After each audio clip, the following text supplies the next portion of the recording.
जय हिंद, जय भारत। मैं राम कुमार, आपका अपने परिवार क्लब राम कुमार में आप सब भाई बहनों का हार्दिक स्वागत करता हूं।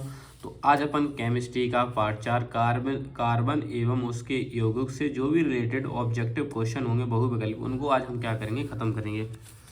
जैसे कि पहला क्वेश्चन है कि निम्नलिखित में से समजातीय श्रेणी कौन सी है। तो जैसे लिखा C2H4 तथा C3H6, एक तो ये होगी, और एक अपनी SCHO और CH3CHO। तो मतलब क्या है कि तो CHO इसमें, CHO इसमें, तो मतलब सजाती है। इसमें OH है, देखो इसमें CHO है तो ये अलग हो गया। देखो इसमें OH है, इसमें OCH3, तो ये अलग अलग हो सजाती है। मतलब देखो एंड में CHO, देखो इसमें भी, और इसमें देखो CH था, CH था।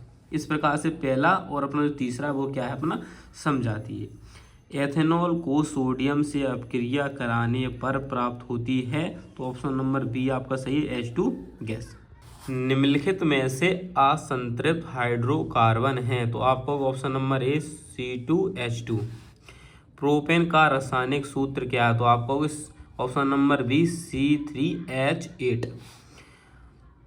अब CH3CH2OH का IPAC नाम क्या है। तो आप इसमें देखो 1 2 C है, तो मैथ तो क्या होगा, मैथेनॉल, मैथेनॉल होगा। एथ के बाद मैथेनॉल, ऑप्शन क्या होगा, बॉम्बे सही होगा। मैथ। फिर साबुन बनाने की प्रक्रिया को क्या कहते हैं। तो अपन जो बता रहे थे बच्चा, ऐसे कि मैथेनॉल, तो मैथेनॉल नहीं होगा, क्योंकि मैथेन का सूत्र क्या होता है, CH4 होता है। तो इसमें एक CH होता है, उससे अपन मैथेनॉल कहते हैं। लेकिन इसमें 1 2 कार्बन है, तो 2 कार्बन के लिए क्या बन जाएगा, एथेनॉल। तो ऑप्शन नंबर ए आपका क्या होगा, सही होगा, एथेनॉल। साबुन बनाने की प्रक्रिया को क्या कहा जाता है। तो आप कहोगे सैपोनिफिकेशन कहते हैं, ऑप्शन नंबर बॉम्बे सही है। कार्बन में कितने समस्थानिक होते हैं। तो आप कहोगे 3 समस्थानिक होते हैं। कितने होते हैं, 3 डी। कार्बन के किस यौगिक को चारकोल कहा जाता है। तो आप कहोगे कॉक को चारकोल कहा जाता है, ऑप्शन नंबर सी। एथेनोइक अम्ल को किस प्रतिक्रिया से अल्कोहल में बदला जा सकता है। तो आपको ऑप्शन नंबर बी अपचयन। कार्बन की किस यौगिक को पूर्णतः सममित बंधन होता है। तो आप कहोगे हीरा, ऑप्शन नंबर ए। एथेन और एथाइन में क्या अंतर है। तो आप कहोगे एथेन एक एल्केन है और एथाइन एक एल्काइन है, तो ऑप्शन नंबर ए सही है। साबुन और डिटर्जेंट में क्या अंतर है। तो आप कहोगे ऑप्शन नंबर ए सही है कि साबुन वसा अम्ल से बने होते हैं, जबकि डिटर्जेंट सिंथेटिक होते हैं। कार्बन के किस यौगिक का उपयोग पेनिसिलिन बनाने में होता है। तो आप कहोगे बी ग्रेफाइट। कौन सा यौगिक तेल और पानी को मिलाने पर काम करता है। तो आप कहोगे साबुन। क्या सी ऑप्शन क्या है अपना सही है, साबुन। प्रोपेनल में क्रियात्मक समूह क्या होता है। तो आप कहोगे CHO, ऑप्शन नंबर ए। एथेनोइक अम्ल का सूत्र क्या होता है। तो आप कहोगे ऑप्शन नंबर डी CH3COOH।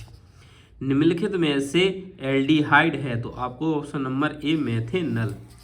अब आपसे पूछा जाता है कौन सा यौगिक कार्बन यौगिक असंतृप्त यौगिक है। तो आप कहोगे ethylene, option number C. Alkyne का सामान्य सूत्र होता है। तो आप कहोगे CnH2n-2, option number C. Alkene का फॉर्मूला होता है, एल्कीन है, तो आप कहोगे C3H6, ऑप्शन नंबर ए। अब आते हैं नेक्स्ट क्वेश्चन पे। तो ये कह रहा है एथेनॉल और एथेनोइक अम्ल के बीच की क्रिया से क्या बनता है। तो आप कहोगे option number A ester. Methane को सामान्यतः क्या कहा जाता है। तो आप कहोगे option number A marsh gas भी कहा जाता है। एथेनॉल को जलाने पर बनने वाला उत्पाद क्या है। तो आप कहोगे CO2 और H2, मतलब कार्बन डाइऑक्साइड और जल प्राप्त होता है, ऑप्शन नंबर बी। संतृप्त हाइड्रोकार्बन में कौन सा बंध होता है। तो आप कहोगे एकल बंध या सिंगल बॉन्ड होता है, ऑप्शन नंबर ए। एथेन और एथेनॉल में क्या अंतर है। तो आप कहोगे एथेन एक एल्केन है और एथेनॉल एक एल्कोहल है।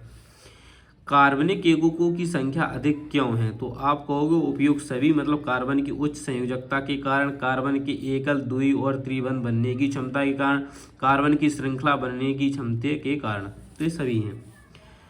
कार्बन का कौन सा रूप अत्यंत कठोर होता है। तो आप कहोगे सी हीरा।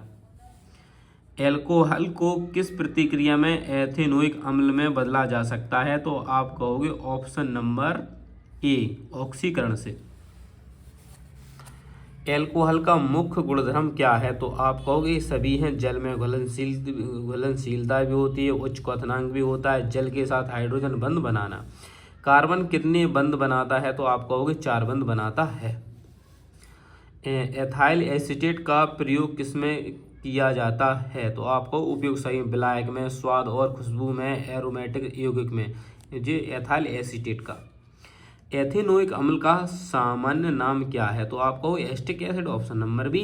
कार्बन के किस यौगिक को सुगंधित यौगिक कहा जाता है? तो आपको एरिन को ऑप्शन नंबर सी। कार्बन के कितने संयोजकता इलेक्ट्रॉन होते हैं? तो आपको ऑप्शन नंबर 4 होते, ऑप्शन नंबर बी। कार्बन किस प्रकार का बंध कहलाता? तो आपको सहसंयोजक बंध कहलाता है, ऑप्शन नंबर सी। एल्केन का सामान्य सूत्र क्या होता है? तो आपको CnH2n प्लस के 2।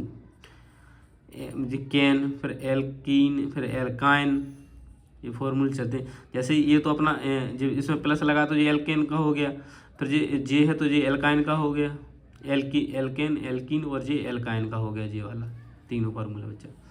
C2H4 का नाम क्या है? तो आप कहोगे एथीन है। क्या है? एथीन है।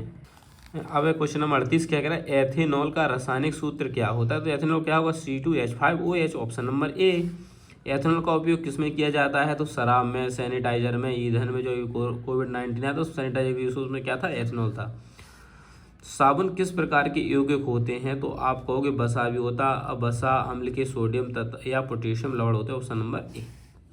सबसे सरल हाइड्रोकार्बन कौन सा है? तो आप कहोगे मेथेन, ए। कौन सा यौगिक एस्टर के हाइड्रोसिल से बनता है? तो आप कहोगे ऑप्शन नंबर ए, अल्कोहल और कार्बोक्सिल अम्ल। तो यही समाप्त करते हैं। अब आएंगे नेक्स्ट चैप्टर के साथ, नेक्स्ट क्वेश्चन ऑब्जेक्टिव। जय हिंद, जय भारत। और जिसने चैनल को सब्सक्राइब नहीं किया वो सब्सक्राइब कर ले।